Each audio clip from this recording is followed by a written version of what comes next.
list of heroes they can pick up for themselves. I'm not surprised if they will just settle for Castro, in which they've played so very well. Even if Infamous will just settle for that Adagio to try to counter Castro, even then, DevQ just seems so very comfortable on that Castro. So, and the entire team of Infamous, in fact, is very comfortable, but they will just settle for the Idris that they played as well in that previous game. And Idris, weapon power, has so far been 100% as compared to that of Crystal Power.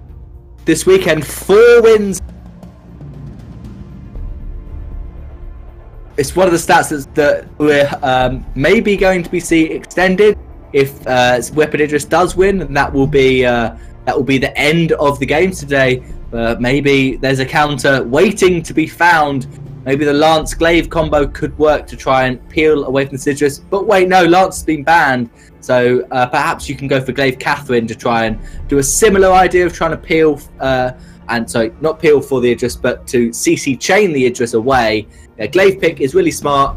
It's one of the best heroes against Idris because you put yourself at an advantageous position early on. I think if they want to go for a Celeste, then a Black Feather ban here would be really smart. Otherwise, maybe just a Cruel. Go for, Cruel ban. Just get rid of that meta pick that you don't want to play, and it works really well with Idris. Now I would expect to see, with 2 captains gone, a Lyra or Catherine ban might make quite a bit of sense. Yep, I mean, they can just remove that Lara. However, the side of Infamous just do not have that history so far of playing Lara, but they will definitely go for that Lara being banned out. However, there are still a couple of meta pickup available for the side of Infamous. That would be that of Finn, and they can definitely pull the Finn off, especially with that of Glaive as well. So Finn and Glaive has been known to be quite a push and pull combo, quite a good combo wombo thing altogether, but they will settle for the Ardent for the extra health barrier, and of course the ability to just zone your enemies out with that very soft CC in terms of that gauntlet.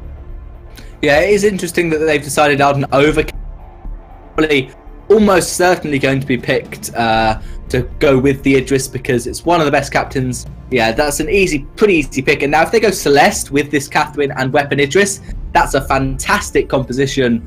It is reasonably late game with Celeste, and I know Black Feather's available, but it's just so strong.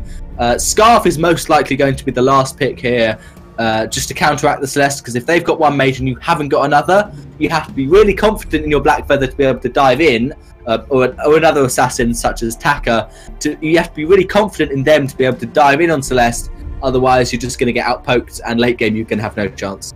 Definitely. So it's either, for the side of Infamous at least, it is down to whether or not they will go for that Taka. If not, then Scarf. I personally think Taka will be the go-to choice, only because of how Chingy plays, and Spaghetti can probably just settle for that. Oh, they are going to go for Scarf. Then I'm sure Scarf will be on, or rather Spaghetti will be on that Scarf in lane, and then Chingy will be on this Glaive in that of jungle. If that is the case, then you just really have to watch out in that early game, because the gank coming out from Glaive will be insane. So I'm expecting quite a lot of early aggression. Even after the first game, it was very, very close, but there was something that was lacking throughout.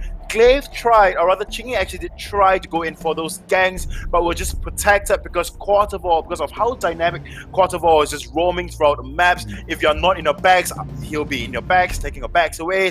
If not, then he'll just be in lane, babysitting his laner.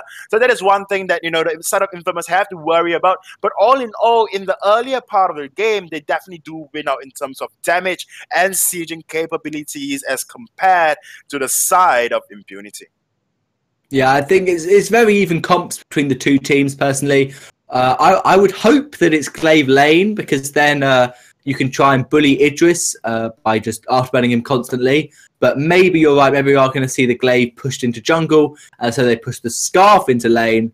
But I guess we're going to have to wait and see whoever decides to lock that in. We know Shingy is a really good Glaive player, so it is also very likely he's going to be picking that up. And yeah, we are going to see a jungle Glaive, so it works well for the ganks to try and afterburn Idris away, but doesn't work so well with early game aggression, because if Glaive isn't trying to gank Idris, then he has to be farming, and when he's ganking Idris, his farm is left exposed for Bluxty to possibly try and steal.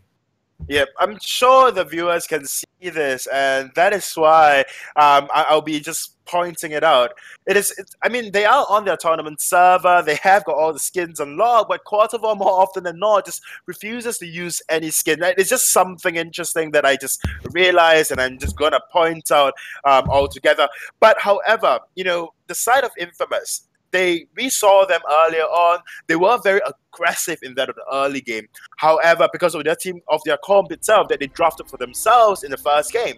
However, in this particular game, they can even be much more aggressive because of how well they can push turret as compared to the comp they had earlier on. So in this case, I'll be rather disappointed myself if the side of Infamous would just be passive and just decide to farm up, whereas Quartervar, once again, going to the He's gone for the weapon. Yeah, he thinks he's picked Grace. I think he's accidentally bought a weapon blade thinking he's Grace. But he is going to get one back, certainly. Glaive has got an afterburn, but Glaive's not even going to try and stop him. Glaive probably thinks that DefQ was the one who took the backs, and so there's no chance that he would have been able to stop it.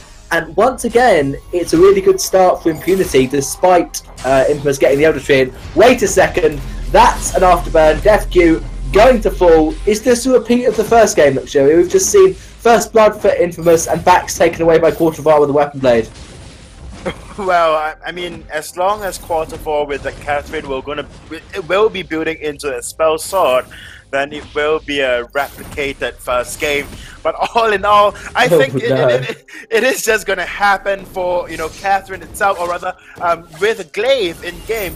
It means that you have to you will be expecting a lot of early game games, right? And you have to be prepared for it. So if you are just slightly caught out of position, then Glaive can definitely take full advantage of that, punch you into turret range. If not, then just punch you away. And with Arden and a Vanguard slow, and top of that, Spaghetti with the Goop as well, slow you even further and making you so immobile. Without your Shimmer Strike, without your Shroud Step, it will be difficult for you to get away in that early game. However, altogether, as long as FQ can play safe, right, then definitely Impunity will have this. Yeah, definitely. I think Spaghetti is just going to try and off, and I don't expect to see that much aggression. DefQ knows that Shingy to get afterburns, so it looks like DefQ's just going to be very defensive up until now, because he's seen Spaghetti rotate down. Who's going to be able to secure this Elder Tree? Bluxity's going to start it. Stun does land onto Glaive, and Bluxity with one basic attack secures the Elder Tree. That's massive. It means Shingy cannot contest. 110 gold for Bluxity, and Shingy forced to port home, because they really can't fight that Celeste after she got the Elder Tree in. Yep, definitely. So, I mean, they tried their bestest, but it was just the slow Spitfire coming out from Spaghetti that allowed Blue City to actually secure that. Overall, I will be hoping to see as even as a game as the first one, but honestly, I hope Infamous will not be affected by TILT.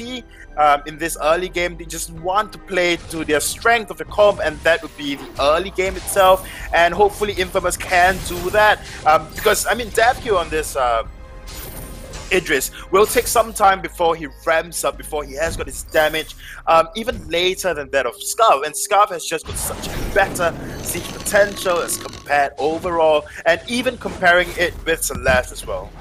Yeah, speaking of Celeste, Boots is going to get stuck by the afterburn.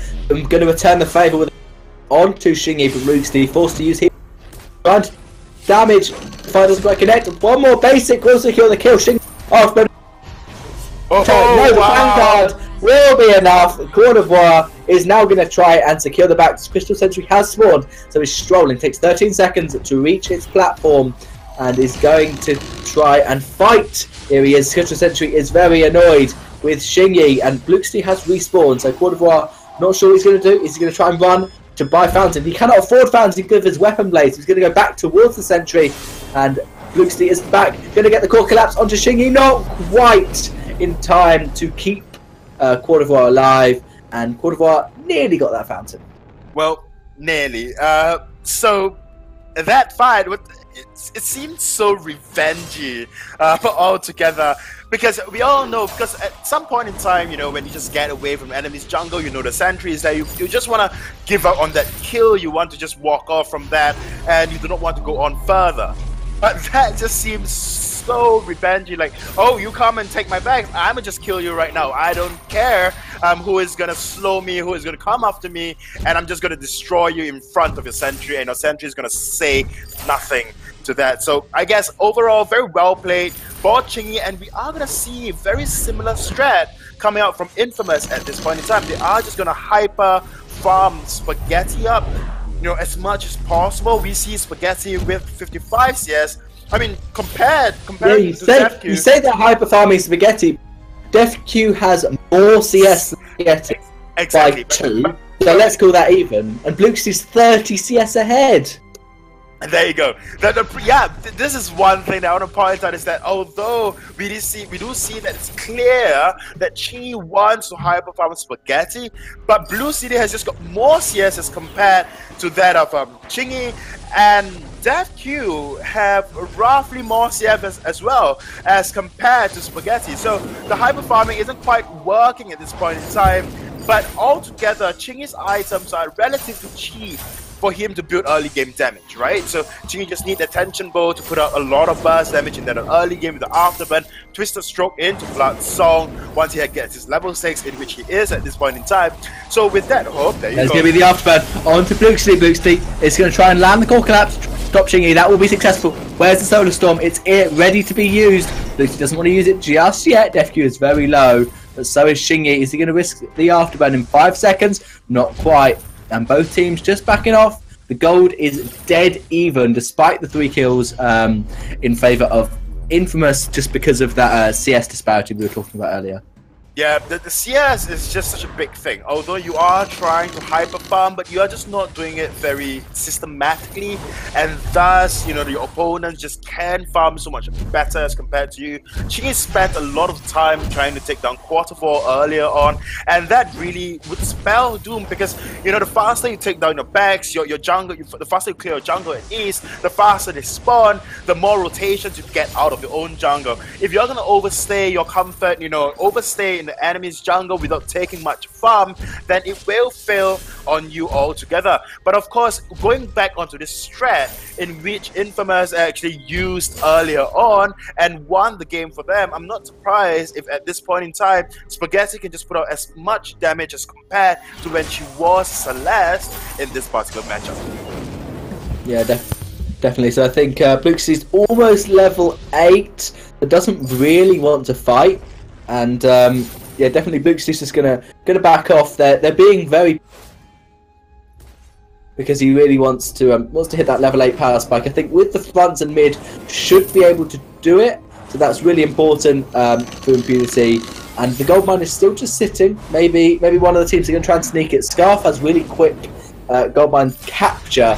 DefQ could be caught out. There's the Afterburn, pushes him away. Lovely Shroud Step was used by DefQ just to make sure the Glaive Afterburn doesn't hit. And it looks like Impunity are backing off, so maybe it's going to rotate to get some jungle or sentry or maybe a gold mine. Yep, either that or, you know, Infamous just really want to go to shop to come back for DefQ, but a lot of damage coming out from the Chakram, and DefQ has just got that Sorrow Blade into shift, whereas for Chingy only has got 1 damage item, and honestly the only target he can really go for is Blue City on that Celeste, because Celeste has got no defense whatsoever besides the reflex block. But overall, if he will be dueling with DefQ, then he will lose out in the duel because of the lack of damage. Overall, granted, as a glaive, you have your CCs, you have your burst, you have your sustain from your blood songs if on 20 stacks, but overall just look at the amount of damage DefQ is putting out at this point in time. Yeah, DefQ certainly throwing out the poke with the Chakram, but Spaghetti right back with those Spitfires unless they go in the wrong direction. Poke onto Impunity, and it's just both teams just trying to no one wants to engage first, because the team that engages first is going to get CC changed by a Gauntlet and Afterburn or by Core Collapse into Merciless Pursuit. So both teams are just like, oh, we'll wait until our Crystal Carry has 3, maybe 4 items, and then we'll actually start doing some proper fighting. Gold again dead even. No one wants to really push any advantage they may have in terms of rotation. Because they're just too passive. No infusions and only 5 stacks. 9 minutes, almost 10 minutes in for Cordovar. He's doing half a stack a minute. It just shows how passive this game is being. Yeah, this game has been very, very passive from the get-go, but the fight will be ensuing. Will be, and there's going to be the gauntlet. Going to be stunned out by Cordovar.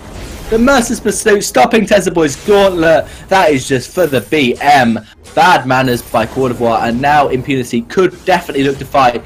And Cordovar is the Spell Sword master. He's building Spell Sword on Catherine as well. There you go. I told you. No!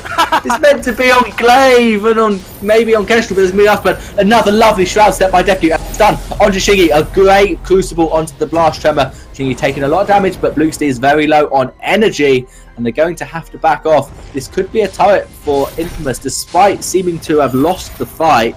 Cordovar's going to come back up and after him, punting once again. Defq away, going to take one turret shot. Shingy's like, I'm dead, might as well do as much damage to the turret as I can. Will secure it, but Tezzaboy is going to fall, and this is most likely going to be a return turret for Impunity.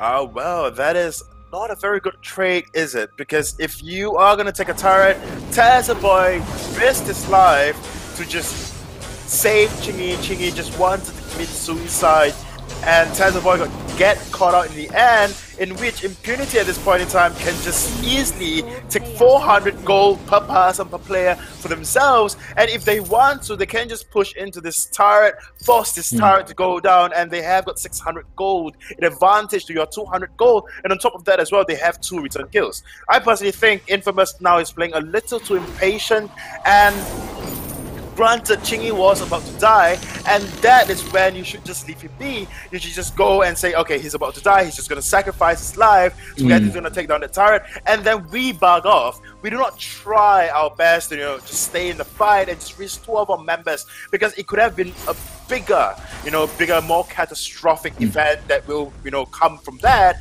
if, Impunity were all healthy and has got energy. Yeah, certainly. I think looking at the spell Sword 35% cooldown speed, which is not bad. It's similar to a Clockwork, similar to an Aftershock, I think. And of course, you get 90 weapon power, which is 5 more than Serpent's Mask. So I think maybe Cordovar just has had enough of his carries, and he wants to be a damage dealer himself. But I guess for the if you're going to buy an early weapon blade. He doesn't want to sell it, he just wants to build it into a tier 3. I still feel that Crucible or Echo or Atlas would be a better idea for Cordovar, but maybe just having a bit of fun. And it looks like Impunity want to try and push this turret. Not quite going to get it yet, but one more minion wave and one more Supernova will be able to take it down.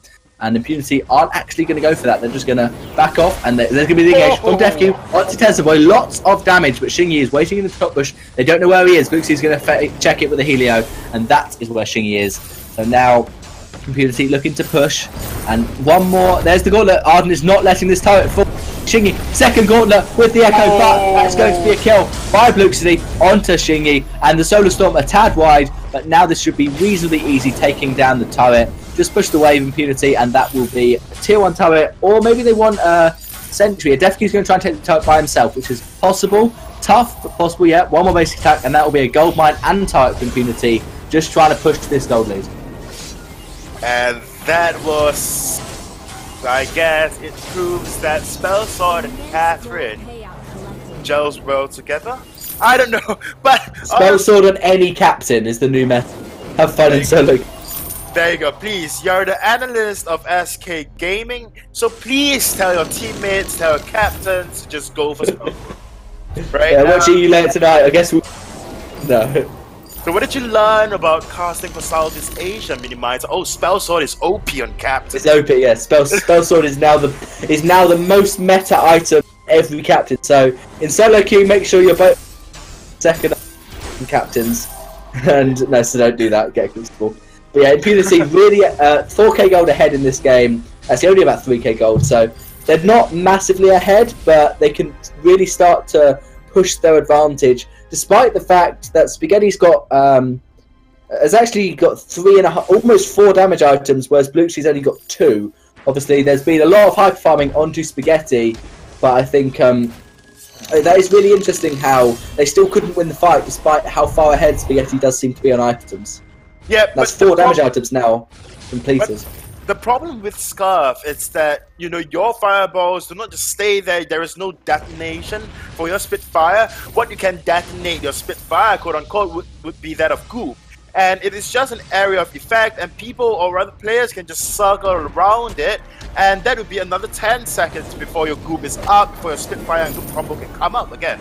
So what you're going to be relying on would be the very directional fireball, in which, once again, with very mobile Idris, he can just shroud step away from it, if not, just move away from it really, really quickly. So within a fight that just happens so quickly and, so impactfully, definitely Celeste will have the upper hand altogether because of the supernovas, and of course your heliogenesis. You can just plant it as mines, and if you have a clockwork on, that would be a 1.5 seconds. The lowest cooldown for heliogenesis, if I'm not wrong, would be 1.5 seconds. It doesn't go any lower than that. Then that way you can just plant a field of mines and just detonate it every now and then. So that really is the thing that is on differentiate the two majors, that of Scarf and Celeste. So Celeste overall has got bigger burst as compared to Scarf, which is basically really tick damage, overtime damage. Oh, that was the blast hammer thrown down by Cordobar. Defq's trying down by the sentry. That is a gauntlet.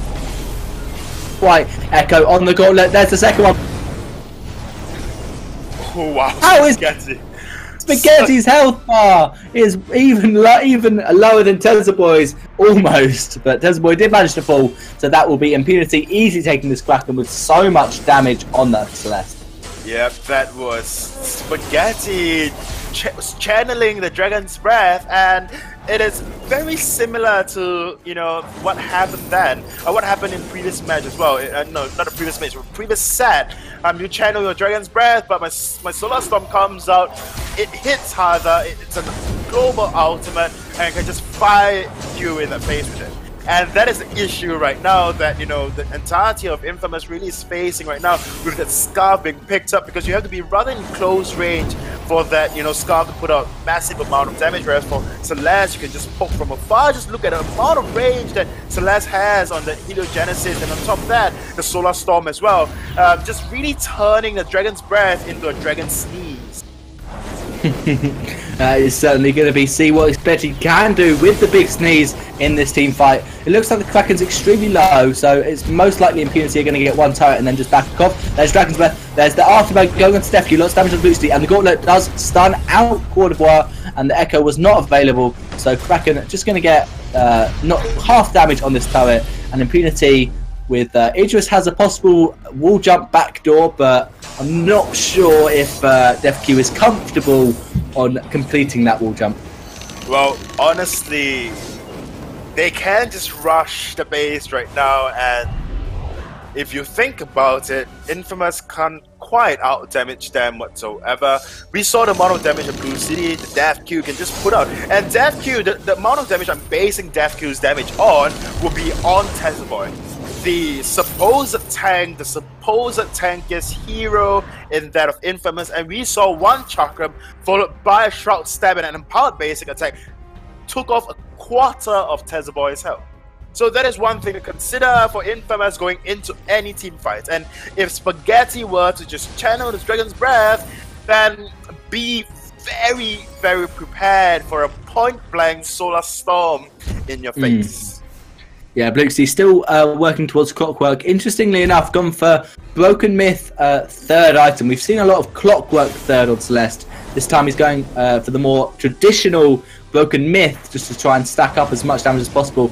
Here we go. There's no Crystal Sentry. Impunity, the blast over is blocked. God of War almost going to get rooted, and now Impunity are going to probably take the Sentry and look to just front door. They're just trying to push the wave, and they just need to take a fight. If Impunity win a fight, that is the game easily for them. Defq's going to try and hide, and now they want the Sentry. That's a really nice rotation for Impunity. They just went up, went round, and then came back, taking out this Crystal Sentry once again. Now there's no Sentry, there's nothing in the jungle for Infamous. They need to be extremely careful of where Impunity are. If they don't have vision, they should probably expect that Impunity are waiting to kill them, hiding in the bush. Although, speaking of vision, Boy has actually got two lovely, make that correction, one lovely scout trap in Impunity's jungle. Yep, you say that, and we have been talking a lot about draft, and that Black Feather, it's quite a relevant pickup going up against Celeste, and thus, Impunity really played the mind game since draft, right?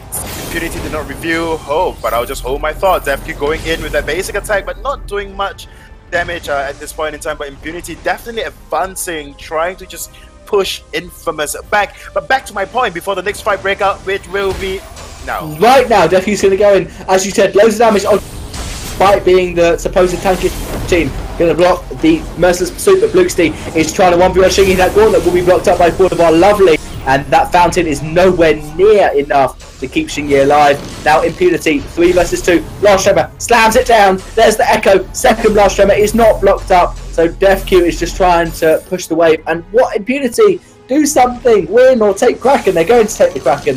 They just want to be the safe option. And look, just have a look at the CS difference between the junglers. Who would you say is slightly ahead in this game? Well, let us just forget about the CS thing altogether. Okay. Infamous. Oh wait, DefQ trying to 1v2. Oh! He was trying to take farm. I was just looking at Kraken and then saw DefQ's health bar plummet. And Impunity might be throwing this game away. They were far ahead, still 6k gold ahead. And now it's Bluxty 1v1 versus Spaghetti. Quartervar and Tezzaboy just not doing much. Tezzaboy has got a Vanguard, whereas Quartervar only with a stun. And Blast Tremor is up. Echo in 15. Spaghetti booting in to try and steal the tree, and unable to do so. And Quarterbar lands the stun, but the Vanguard comes through, and there is a Crystal Sentry, so that will be enough for Infamous. But then again, they're now going to start up Kraken, and apart from a miraculous Solar Storm steal, which I guess Bluxty will probably attempt because there was a flare, so they know that Kraken's being started, and that Solar Storm will not be in time to steal the Kraken. Unlucky Bluxty. But the Blast Tremor comes down. I think, yeah. I don't know what he just was trying. He tried to 1 versus 2, 1 versus 3, because the Sentry was essentially there. But they're back up now. Obviously, FQ, is he going to do it? Is he going to wait for that wave and go back door? He could. It's definitely possible if he just stays in that bush. He might be staying in the bush to just jump on Scarf as soon as Scarf exposes herself, but I think the smart thing to do, yeah, he's been spotted out. Just take the Kraken. They're going to get 2 turrets, win the next team fight and win the game. Or win this team fight and win the game. There's the gauntlet. Going to stun up Bluxty, taking so much damage on the Goop. And that is going to be Idris going in the arm to Arden. And that is Idris also getting stunned by the gauntlet. Here's the breath. Scarf going in. She's going to get Solar Storm. She's going to not be able to do it. Triple kill. DefQ on a monster with his breaking point. We say he made a slightly questionable play. And this time, you should try and win the game against Kraken, because Kraken has 4 turrets to get through, not 1. Well, yeah, true. So, at this point in time, it is definitely a good game, well played, to the side of Impunity, definitely showing that as to why they are the reigning champions of Southeast Asia. But I cannot deny, I cannot say enough that Infamous definitely played well with their new roster. Overall, I think it was just some missteps along the way, and of course some misplays altogether. Infamous unable to just fully utilize their early game advantage going up against Impunity, and thus allowed Impunity to just slowly build up the damage, just ramp up all the damage items that they need, and just at one go, when it hits the 15-minute mark, or not even 15-minute mark, before that, the 8th minute, the 9th minute mark, and Impunity just put out loads and loads of damage.